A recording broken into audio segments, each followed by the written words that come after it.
बंगाल की सीएम ममता बनर्जी ने एक चुनावी रैली के दौरान विवादास्पद बयान दे दिया। नंदीग्राम सीट से चुनाव लड़ रही ममता बनर्जी ने अपनी पूरी ताकत झोंक दी है। ममता बनर्जी ने नंदीग्राम में ही डेरा डाल लिया है। सोमवार की चुनावी रैली में ममता बनर्जी ने इशारों में बीजेपी के नेताओं को धमकी भी दी कि सेंट्रल फोर्स चुनाव के बाद चली जाएंगी और टीएमसी की सरकार बनी तो उन्हें देख लेंगी।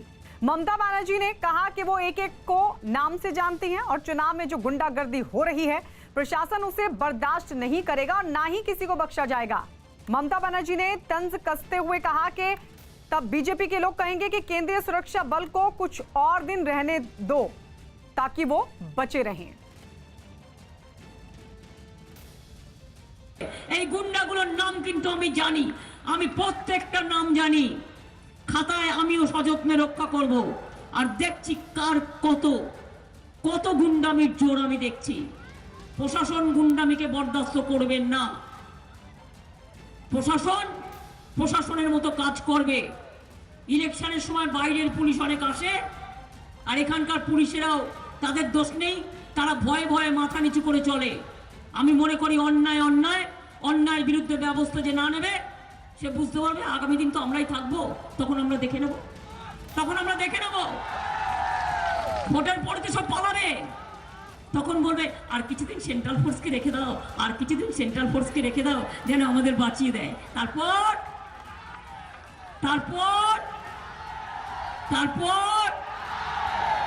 এখন আর দেরি নয়। इंडोनेशिया के वेस्ट जावा से रोंगटे खड़े कर देने वाली कुछ तस्वीरें सामने आईं, जहां एक रिफाइनरी में लगी भयंकर आग से पूरे इलाके में अफरा तफरी मच गई। खतरे को देखते हुए वहां की सरकार ने आसपास रहने वाले 500 से ज्यादा लोगों को उनके घरों को खाली करने के आदेश दिए, क्योंकि रिफाइनरी में लगी आग ने कुछ ही मिनटों में काफी खतरनाक रूप ले लिया। आग इतनी खतरनाक हो गई कि उसने पल भर में पूरी रिफाइनरी को आग के गोले में तब्दील कर उसे तहस नहस कर दिया। भीषण लपटें कई फीट ऊपर तक उठती दिखाई दी, जो काफी दूर तक विनाश की कहानी बयां कर रही थी। आग से निकलने वाला काला धुआं चारों तरफ फैल गया, जिसने वहां के लोगों को खौफ से भर दिया। यही नहीं, रिफाइनरी में हो रहे धमाकों से लोग थर्रा उठे।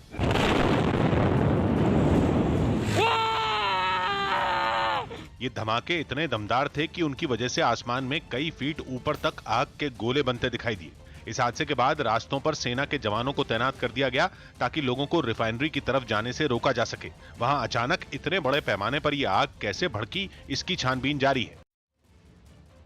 पाकिस्तान में एक बार फिर हिंदुओं की आस्था पर हमला करते हुए 100 साल पुराने एक मंदिर को नुकसान पहुंचाया गया। न्यूज 18 के शैलेंद्र बांगू की रिपोर्ट है कि पाकिस्तान के रावलपिंडी में 100 साल पुराने उस मंदिर पर कुछ लोगों ने उस वक्त हमला कर दिया जब वहां मरम्मत का काम चल रहा था। इस हमले में मंदिर की दीवारों के साथ कई दरवाजों और सीढ़ियों को भी काफी नुकसान पहुंचा, जिसके बाद तोड़फोड़ की इस घटना में अज्ञात लोगों के खिलाफ केस दर्ज करवाया गया। खबर है कि मंदिर और इसके आसपास की जमीन पर कई लोगों ने अवैध तरीके से कब्जा जमा रखा था, जिसे स्थानीय प्रशासन की मदद से हाल ही में हटवाया गया था और उसके बाद मंदिर का निर्माण नए सिरे से करवाया जा रहा था। महाराष्ट्र के रायगढ़ में एक ऑटो और कार में जोरदार भिड़ंत हो गई, जिसमें 2 महिला और एक बच्चा समेत 4 लोगों की मौत हो गई। इस भयानक हादसे का एक सीसीटीवी वीडियो भी सामने आया, जिसमें शहर की एक सड़क पर ऑटो खड़ा दिखाई दिया, लेकिन थोड़ी ही देर बाद जैसे ही ऑटो घूमा, सामने से आ रही एक तेज रफ्तार कार ने उसे जोरदार टक्कर मार दी। टक्कर मारने के साथ ही वहां आग लग गई और इसी बीच कार की पिछली सीट पर बैठा एक आदमी फौरन बाहर निकल आया, लेकिन ऑटो और कार में बैठे बाकी लोग नहीं निकल सके। हादसे के बाद वहां हड़कंप मच गया। आसपास रहने वाले लोगों की वहां भीड़ जमा हो गई। तो ये तस्वीरें हम आपको दिखा रहे हैं। हादसे में 4 लोगों की मौत हो गई है। महाराष्ट्र के रायगढ़ की ये घटना, किस तरीके से जबरदस्त हादसा, फिर गाड़ी में आग लग गई। कार और ऑटो की टक्कर की वजह से यह हादसा हुआ। तो ये तस्वीरें हम आपको दिखा रहे थे कि किस तरीके से ऑटो और कार की जबरदस्त टक्कर हुई थी। उत्तर प्रदेश के आगरा में एक हैरान कर देने वाला वीडियो सामने आया। वहां ताजमहल का दीदार करने पहुंचे 2 परिवार वालों के बीच मारपीट हुई। एक परिवार के लोगों ने दूसरे परिवार के एक आदमी पर लड़कियों के साथ बदसलूकी करने का आरोप लगाया। और फिर उसे पीटने के लिए टूट पड़े। कुछ देर में ही ताजमहल के अंदर दोनों परिवार वाले गुत्थम गुत्था हो गए। दोनों परिवार की महिलाएं भी इसमें पीछे नहीं रहीं। इस घटना के वक्त कुछ पुलिस वाले और सीआईएसएफ के कुछ जवान भी वहां पर मौजूद थे, लेकिन वो लोग भी कुछ देर तक झगड़े को सुलझाने में नाकाम रहे। हालांकि कोशिशें जारी रखी। कुछ देर बाद पुलिस और वहां मौजूद लोगों ने किसी तरह दोनों को अलग कर दिया, लेकिन इसी बीच एक महिला ने दूसरे पक्ष की एक महिला पर वार कर दिया, जिससे वहां का माहौल एक बार फिर खराब हो गया। बताया गया कि 2 दिन पुराने मारपीट के इस वीडियो को वहां मौजूद एक लड़के ने अपने मोबाइल में रिकॉर्ड कर लिया और फिर उसे वायरल कर दिया। बंगाल के उत्तर 24 परगना में बीजेपी कार्यकर्ता गोपाल मजुमदार के घर मातम की आवाजें सुनाई देने लगी। गोपाल मजुमदार की मां शोभा मजुमदार पिछले करीब 1 महीने से आईसीयू में थी। बीजेपी का आरोप है कि टीएमसी कार्यकर्ताओं ने उनकी पिटाई की थी और 27 दिन अस्पताल में जिंदगी की जंग लड़ने के बाद उन्होंने दम तोड़ दिया। शोभा मजुमदार की खबर आते ही बीजेपी कार्यकर्ताओं की भीड़ उनके घर जमा हो गई। शोभा मजुमदार अमर रहे के नारे गूंजने लगे। करीब 1 महीने पहले से ही बीजेपी शोभा मजुमदार पर हमले का आरोप टीएमसी के कार्यकर्ताओं पर लगा रही है। शोभा की मौत की खबर आते ही गृह मंत्री अमित शाह समेत बीजेपी के तमाम बड़े नेताओं ने टीएमसी पर हमले तेज कर दिए। बीजेपी का दावा है कि टीएमसी के कार्यकर्ताओं ने गोपाल मजुमदार के घर हमला किया था और मां शोभा ने बेटे को टीएमसी कार्यकर्ताओं से बचाने की कोशिश की थी। इनको बेरहमी से मार रहा था, तो माताजी इनको बचाने के लिए गई थी। इनको भी ऐसे बेरहमी से मारा गया है। हालांकि टीएमसी ने पूरे मामले पर सफाई देते हुए घटना से पल्ला झाड़ लिया। Her death had nothing to do with the incidents of altercation between her son Gopal and the Trinamool Congress worker. The lady died of old age and illness. इस बीच शोभा मजुमदार का डेथ सर्टिफिकेट भी सामने आ गया, जिसमें उन्हें चोट पहुंचने का जिक्र किया गया है। हालांकि ये सर्टिफिकेट जारी करने वाली डॉक्टर अर्चना मजुमदार हैं, जो खुद उत्तर दमदम सीट से बीजेपी की उम्मीदवार हैं। देश के दूसरे राज्यों में भी कोरोना के मरीजों में तेजी से इजाफा हो रहा है। देश भर में 24 घंटों में कोरोना के 68,000 नए मामले सामने आए, जबकि 219 लोगों की मौत हो गई। कोरोना के मामलों में 3,000 नए मामलों के साथ कर्नाटक दूसरे और पंजाब 2,870 नए मरीजों के साथ तीसरे नंबर पर बना हुआ है। इसके अलावा पिछले 24 घंटों में दिल्ली में 1904 नए मामले सामने आए हैं। सूरत में कोरोना के बढ़ते मामलों को देखते हुए सूरत में आज से धारा 144 लगा दी जाएगी और साथ ही सार्वजनिक कार्यक्रमों पर भी रोक लगा दी गई है। कोरोना के बढ़ते खतरे के बीच होली के मौके पर दिल्ली के सभी जिलों में प्रशासन ने नियम तोड़ने वालों के खिलाफ अभियान तेज रखा। दिल्ली सरकार ने कुछ दिन पहले ही सार्वजनिक जगहों पर भीड़ जुटाकर होली मनाने पर रोक लगा दी थी और उसी नियम का पालन करवाने के लिए दिल्ली के कई जिलों में प्रशासन की टीमें उतरी। दिल्ली के सिविल लाइंस इलाके से सामने आई तस्वीरों में प्रशासन के अधिकारी और कर्मचारी एक हाउसिंग सोसाइटी में घूम घूम कर निगरानी करते नजर आए। जो टीम है सिविल डिफेंस की, वो लगातार मुआयना कर रही है। होली मनाने के चक्कर में लोग कोरोना नियमों को न भूल जाएं, इसलिए उन जगहों पर खास नजर रखी गई जहां भीड़ जुटने की आशंका थी। हम यहाँ के आसपास पार्कों में घूमे और पब्लिक सोसाइटीज में देख रहे हैं। इसके अलावा दिल्ली की सड़कों पर भी पुलिस ने कोरोना नियम तोड़ने वालों पर कड़ी नजर रखी। दिल्ली के कनॉट प्लेस इलाके से सामने आई तस्वीरों में बैरिकेडिंग कर पुलिस के जवान वहां से गुजरने वाली हर गाड़ी की जांच करते नजर आए। सबसे ज्यादा ध्यान इस बात पर दिया गया कि गाड़ियों में बैठे लोगों ने मास्क पहना है या नहीं। महाराष्ट्र के नागपुर में एक फैक्ट्री में भीषण आग लग गई, जिसकी वजह से लाखों रुपयों का नुकसान हुआ। इस हादसे की खबर मिलते ही दमकल की कई गाड़ियां वहां पहुंची और आग बुझाने में जुट गई, लेकिन तब तक पूरी फैक्ट्री इस आग की चपेट में आ चुकी थी। हालांकि दमकल कर्मियों ने वहां पहुंचते ही चारों तरफ से पानी की बौछार करनी शुरू कर दी। इस काम में कई घंटों का वक्त लगा। तब तक उस फैक्ट्री में रखा लाखों रुपयों का सामान जलकर राख हो चुका था। हिमाचल प्रदेश के कई इलाकों में बर्फबारी हुई। हिमाचल प्रदेश के लाहौल स्पीति समेत कई इलाकों में फिर बर्फबारी हुई। समाजवादी पार्टी अध्यक्ष अखिलेश यादव और उनके चाचा शिवपाल सिंह यादव ने इटावा में फूलों से होली खेली।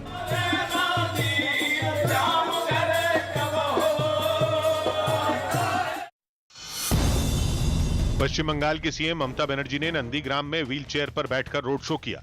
इस दौरान ममता बनर्जी ने पूर्व मंत्री और मौजूदा बीजेपी प्रत्याशी शुवेंदु अधिकारी को निशाने पर लिया। पश्चिम बंगाल के बांकुड़ा में बीजेपी और टीएमसी के कार्यकर्ताओं में बीती रात भीषण झड़प हुई। बांकुड़ा में पहले चरण का मतदान हो चुका है, जबकि 8 विधानसभा सीटों में दूसरे चरण में चुनाव होने हैं। और इस बीच बीती रात तारापुर इलाके में बीजेपी और टीएमसी के कार्यकर्ता आमने सामने आ गए। इस हिंसक झड़प में दोनों तरफ के कई कार्यकर्ता जख्मी हुए हैं। दोनों तरफ के कार्यकर्ता हाथों में लाठी और डंडे लेकर नारेबाजी करते हुए भी दिखाई दिए। मौके पर पहुंची पुलिस ने लाठीचार्ज कर लोगों को भगाया। इलाके में तनाव को देखते हुए भारी संख्या में पुलिस बल तैनात किया गया है। म्यांमार में सुरक्षा बल की गोलीबारी में अब तक 400 से ज्यादा प्रदर्शनकारियों के मारे जाने के बाद भी वहां लोगों ने हिम्मत नहीं हारी। म्यांमार में फरवरी में हुए फौजी तख्तापलट के बाद से ही लोग लोकतंत्र के लिए सेना से लोहा ले रहे हैं, जिसकी कुछ और तस्वीरें सामने आई। राजधानी यांगोन में बड़ी तादाद में प्रदर्शनकारी पूरी तैयारी के साथ सुरक्षा बल का सामना करते नजर आए। हाथों में तीर कमान लिए इन लोगों ने सड़क के बीच में बोरियां रखकर बैरिकेड बनाया और उसी की आड़ लेकर हथियारबंद जवानों के सामने डट गए। तीर कमान के अलावा इन लोगों के पास पेट्रोल बम भी नजर आए। ये हालात तब हैं जबकि शनिवार को ही वहां सुरक्षा बल की फायरिंग में 100 से ज्यादा लोग मारे गए थे, जिनमें कई बच्चे भी शामिल थे। वहां से सामने आई तस्वीरों में हथियारबंद सुरक्षा बल निहत्थी भीड़ पर ताबड़तोड़ गोलियां बरसाते दिखे। ऐसा लगा जैसे वो अपने ही लोगों से कोई जंग लड़ रहे हों। लेकिन सेना की इस ज्यादती के बाद भी लोग पीछे नहीं हटे, बल्कि मारे गए लोगों की अंतिम यात्रा में सैकड़ों की तादाद में लोग सड़कों पर उतरे और सेना को खुलकर चुनौती दे डाली। चीन का दौरा करने वाली WHO की टीम ने कोरोना वायरस के जानवरों से इंसानों में फैलने की आशंका जताई। News18.com की रिपोर्ट है कि WHO की टीम ने अपनी रिपोर्ट में बताया कि उसे वुहान की लैब से कोरोना के फैलने के सबूत नहीं मिले और टीम ने यह आशंका जताई कि कोरोना वायरस चमगादड़ से किसी दूसरे जानवर तक होते हुए इंसानों तक पहुंचा। इस टीम ने अपनी जो रिपोर्ट सौंपी उसमें लैब से वायरस के लीक होने के पहलू को छोड़कर बाकी सभी पहलुओं पर आगे की जांच जारी रखने का प्रस्ताव रखा, यानी वुहान की लैब से वायरस के लीक होने की जांच बंद करने की सिफारिश की। हालांकि WHO की इस टीम की रिपोर्ट तय वक्त से काफी देरी में सौंपी गई, जिससे उस पर कई तरह के सवाल भी उठे। कई लोगों ने ऐसी आशंका भी जताई कि चीन ने अपनी लैब से वायरस लीक की जांच को प्रभावित करने का काम किया। पिछले काफी वक्त से प्रदर्शनों की आग में जल रहे कैरिबियाई देश हैती में फिर हिंसक प्रदर्शन शुरू हो गए। इस बार वहां पर यह हंगामा संविधान संशोधन के प्रस्ताव पर हुआ और विपक्ष के नेताओं के साथ वहां के हजारों लोग राजधानी पोर्टो प्रिंस की सड़कों पर उतरकर आगजनी और तोड़फोड़ करने लगे। बेकाबू भीड़ के सामने जो कुछ आया वो उनके गुस्से का शिकार होने से नहीं बच पाया। संविधान संशोधन के समर्थन में जो बैनर रास्तों के किनारे लगे थे, उन्हें भी उन लोगों ने तोड़कर आग के हवाले कर दिया।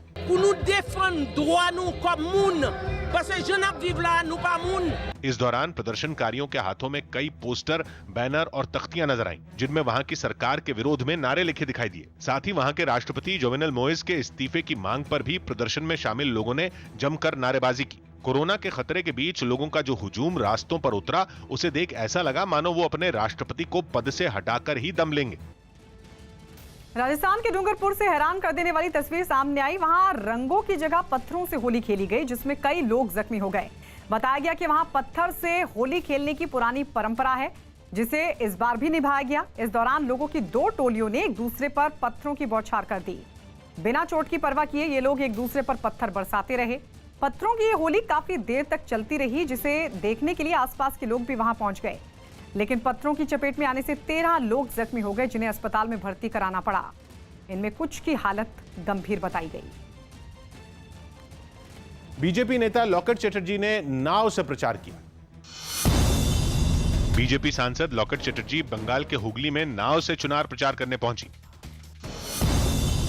आईटीबीपी के जवानों ने लद्दाख की गलवान घाटी में होली का जश्न मनाया।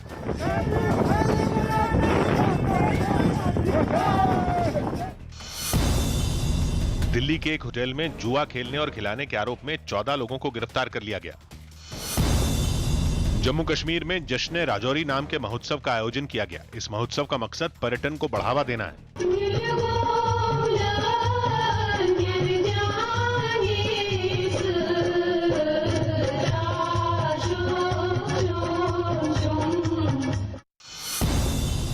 वीरेंद्र सहवाग और प्रियंका चोपड़ा समेत कई हस्तियों ने अपने परिवार के साथ होली मनाई। साथ ही उन्होंने सभी देशवासियों को भी होली की बधाई दी। तजाकिस्तान में हार्ट ऑफ एशिया सम्मेलन में आज भारत और पाकिस्तान के विदेश मंत्री आमने सामने होंगे। विदेश मंत्री S Jaishankar heart of Asia सम्मेलन में हिस्सा लेने के लिए तजाकिस्तान की राजधानी दुम्बाशे पहुंच चुके हैं। इस सम्मेलन में पाकिस्तान के विदेश मंत्री शाह महमूद कुरैशी भी हिस्सा लेंगे। हालांकि सूत्रों के हवाले से खबर है कि दोनों देशों के विदेश मंत्रियों की सम्मेलन से अलग मुलाकात तय नहीं है। अफगानिस्तान पर चर्चा के लिए 15 देशों के विदेश मंत्री की यह बैठक हो रही है। पिछले दिनों पाकिस्तानी सेना प्रमुख बाजवा के नरम रुख के बाद ये पहली बार है जब दोनों देशों के विदेश मंत्री किसी कार्यक्रम में शामिल होंगे, इसलिए सबकी नजरें इस बैठक पर टिकी हैं। मध्य प्रदेश के नरसिंहपुर से दिल दहला देने वाला एक वीडियो सामने आया। वहां बैलगाड़ी दौड़ प्रतियोगिता के दौरान हुए एक हादसे में एक बुजुर्ग की मौत हो गई। इस घटना का वीडियो सोशल मीडिया पर तेजी से वायरल हो गया, जिसमें दिखा कि जैसे ही ये प्रतियोगिता शुरू हुई और बैलगाड़ियां एक दूसरे को पछाड़ने लगीं, तभी एक बुजुर्ग उनके रास्ते में आ गए। इससे पहले कि वहां मौजूद लोग उन्हें हटा पाते, एक बैलगाड़ी उन्हें रौंदते हुए चली गई। इस घटना से वहां भगदड़ मच गई। लोग तुरंत जमीन पर गिरे उस बुजुर्ग के पास पहुंचे। उन्हें लगा कि बैलगाड़ी की चपेट में आने से वो बेहोश हुए हैं, लेकिन वक्त बीतने के साथ ही कुछ लोगों को लगा कि मामला गंभीर है और फिर वो उस बुजुर्ग को उठाकर अस्पताल ले गए। हालांकि तब तक उनकी मौत हो चुकी थी। इससे पहले सैकड़ों की संख्या में लोग इस प्रतियोगिता में दिखाई दिए। कोरोना संकट के बावजूद लोगों ने वहां भीड़ जुटाई। पंजाब सरकार ने सभी जिलों के डीसी और एसएसपी को बीजेपी के कार्यक्रमों की सुरक्षा तय करने का निर्देश दिया है। निर्देश में कहा गया है कि जरूरत पड़ने पर अतिरिक्त पुलिस बल और कमांडो का इस्तेमाल भी किया जाए। ये फैसला बीजेपी के एक विधायक से बदसलूकी के बाद लिया गया, जिसका आरोप भारतीय किसान यूनियन के कार्यकर्ताओं पर लगा है। मिस्र की सुएज नहर पर फंसे भारी भरकम जहाज एवरगिवन को निकालने में कामयाबी मिल गई, जिससे पूरी दुनिया ने राहत की सांस ली। चीन से सामान लेकर हॉलैंड की तरफ जा रहा यह जहाज मंगलवार को तेज हवाओं की वजह से तिरछा होकर सुएज नहर के दोनों किनारों के बीच फंस गया था, जिसके बाद से ही उसे वहां से निकालने और सीधा करके दोबारा पानी में लाने की कोशिशें की जा रही थीं और करीब एक हफ्ते की मेहनत के बाद जहाज को बाहर निकालने में कामयाबी मिली। जब जहाज किसी तरह किनारे से दूर आया तो उसे खींचने वाली नावों ने हॉर्न बजाकर जश्न भी मनाया। करीब 1300 फीट लंबे और 2 लाख टन से भी ज्यादा वजन वाले इस जहाज का अगला हिस्सा पूरी तरह रेत में धंस गया था। ऐसे में उसे दोबारा पानी में तैराना आसान काम नहीं था और इसके लिए वहां खुदाई करने वाली कई मशीनें, क्रेन और जहाज को खींचने वाली नावें दिन रात जुटी हुई थी। इसके लिए पहले नहर के दोनों किनारों से रेत निकालकर उसे गहरा किया गया। इसके बाद खींचने वाली ताकतवर नावों की मदद से उसे बाहर निकालने की कोशिश की गई और आखिरकार उसे निकालने में कामयाबी मिल गई। दुनिया के सबसे अहम समुद्री रास्तों में एक को खोलना इसलिए भी जरूरी था क्योंकि 193 किलोमीटर लंबी ये नहर भूमध्य सागर और लाल सागर को आपस में जोड़ती है और इसकी वजह से यूरोप और एशिया के बीच का समुद्री रास्ता करीब 9000 किलोमीटर कम हो जाता है। यानी इस नहर की वजह से सामान ढोने वाले इन जहाजों का सफर घटकर करीब आधा रह जाता है। लेकिन इस नहर के बंद होने पर यूरोप से एशिया जाने वाले जहाजों को अटलांटिक महासागर से होते हुए पूरे अफ्रीका का चक्कर काटकर हिंद महासागर के रास्ते एशिया आना पड़ेगा। लेकिन इसमें भी हफ्तों का वक्त खराब होगा, जिससे सामान ढोने की लागत भी काफी बढ़ जाएगी। इसी वजह से एशिया और यूरोप के बीच होने वाला करीब पूरा समुद्री कारोबार सुएज नहर के रास्ते ही होता है। एक अनुमान के मुताबिक सुएज नहर के रास्ते रोजाना करीब $9.5 अरब यानी भारतीय रुपयों में करीब 69,000 करोड़ रुपए की कीमत का सामान ढोया जाता है। और अगर पिछले 6 दिन का ही आंकड़ा देखें तो इस लिहाज से 4 लाख करोड़ रुपए से ज्यादा का नुकसान पहले ही हो चुका है। महाराष्ट्र में चल रहे सियासी घमासान के बीच एनसीपी अध्यक्ष शरद पवार की तबीयत अचानक बिगड़ गई और उन्हें अस्पताल ले जाना पड़ा। हालांकि जांच के बाद डॉक्टरों ने उन्हें फिलहाल घर भेज दिया। न्यूज 18 के विवेक गुप्ता की रिपोर्ट है कि शरद पवार को 31 मार्च को दोबारा मुंबई के ब्रिज कैंडी अस्पताल में भर्ती कराया जाएगा, जहां उनकी सर्जरी होगी। एनसीपी अध्यक्ष की तबीयत को देखते हुए उनके सारे कार्यक्रमों को रद्द कर दिया गया है और अब वो 1 अप्रैल को बंगाल भी नहीं जाएंगे, जहां वो ममता बनर्जी के समर्थन में प्रचार करने वाले थे। एक दिन पहले ही पेट दर्द की शिकायत के बाद एनसीपी अध्यक्ष को अस्पताल ले जाया गया था, जहां डॉक्टरों ने मेडिकल जांच के बाद शरद पवार की चल रही दवाओं को बंद कर दिया और उन्हें आराम करने की सलाह दी। डॉक्टर ने एडवाइस दिया है कि 2 दिन तक वो सारी दवाएं बंद की जाएं। 31 तारीख को उन्हें ब्रिज कैंडी अस्पताल में एडमिट किया जाएगा। दिल्ली पुलिस ने एक सीए की हत्या का मामला सुलझाने का दावा किया।